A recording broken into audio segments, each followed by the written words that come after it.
بەهۆی بەردەوامی قەیرانی موچە لە هەرێمی کوردستان کە ماوەی 10 ساڵە درێژەی هەیە، موچەخۆران کەوتونەتە نێو بەرداشی دواکەوتنی موچە و شایستەکانیان لەلایەک و گوێگرتن بۆ بەیاننامە و ڕوونکردنەوەکانی حکوومەتی ماوە بەسەرچووی هەرێم و وەزارەتی دارایی هەرێم و عێراق موزایەدەی بەرپرسان لەلایەکی دیکەوە.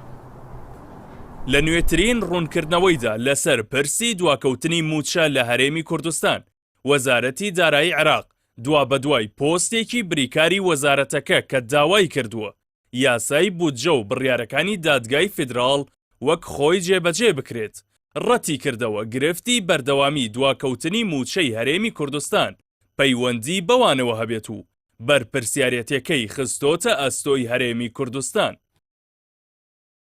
لە ڕوونکردنەوەکەیدا وەزارەتی دارایی عێراق جەخت لە تەوتین دەکاتەوە وەک بڕیاری دادگای باڵای فیدراڵی و گرنگی مسۆگەرکردنی موچەی موچەخۆرانی هەرێم مانگانە و لە کاتی خۆیدا لە بری لیستی مانگانە لەسەر کاغەز.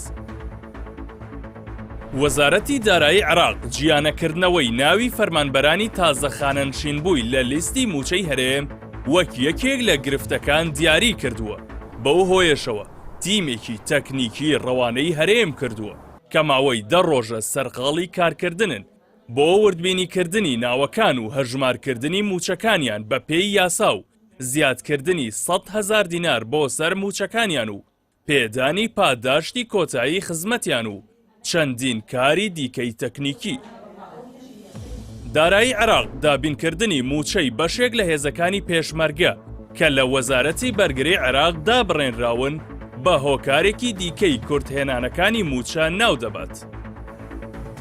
وەزارەتی دارایی عێراق ئاشکرای کردووە تاکو ئێستا هەرێمی کوردستان ناوی ئەو کەسانەی ڕادەستی بەغداد نەکردووە کە زیاتر لە موچەیەک وەردەگرن. جگەلەوەی بەهۆی هەڵەی تۆمارکردنەوە هێشتا خشتەی میزانی مراجعەی مانگی 12 ساڵی ڕابردووی ئامادە نەکردووە و لەو پێناوەدا تیمە تەکنیکیەکانیان لەگەڵ دارایی هەرێم سەرقاڵی ڕاستکردنەوەی هەڵەکانن. بەو پێی دابینکردنی پارەی هەر مانگێک پێویستی بە ئامادەکردنی میزانی مراجعەی مانگی پێشخۆی هەیە. لە ڕوونکردنەوەکەیدا وەزارەتی دارایی عێراق ئەنجامدانی تەوتینی بە مەرجی کۆتایی هێنان بە گرفتەکانی موچە ناو بردووە.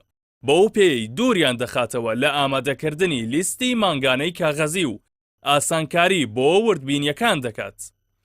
هەروەها ئاشکرایی کردووە زیاتر لە ساڵێکە دەیانەوێت بڕیاری دادگای فیدراڵی بۆ تەوتینکردنی موچەی موچەخۆرانی هەرێم جێبەجێ بکەن، بەڵام لەلایەن حکوومەتی ماوە بەسەرچووەوە هیچ زانیاریەکیان ڕادەست نەکراوە. وەزارەتەکە جەختی لەوە کردووەتەوە ئەوان وەک هەر وەزارەت و پارێزگایەکی دیکەی فیدراڵی مامەڵە لەگەڵ دۆسیەی موچەی فەرمانبەرانی هەرێمی کوردستان دەکەن و هەمان ڕێکاری بەرانبەر دەگرنە بەر و ڕەتی کردووەتەوە جیاکاری بکەن. لە 21 شوباتی ساڵی ڕابردوو دادگای فیدراڵی هەریەک لە حکوومەتەکانی عێراق و هەرێمی کوردستانی بە تەوتینکردنی موچەی فەرمانبەرانی هەرێم پابەند کرد، بەڵام تاکو ئێستا سەرەڕای داواکاری زۆرینەی موچەخۆران بۆ جێبەجێکردنی بڕیاری تەوتین هەرێمی کوردستان لە چەندین ڕێگاوە هەوڵ دەدات خۆی لەو هەنگاوە بدزێتەوە. لەم نێوەندەشدا قوربانی یەکەم و کۆتایی هاوڵاتیانی هەرێم و کاسبکارانی ناو بازار دەیدەن.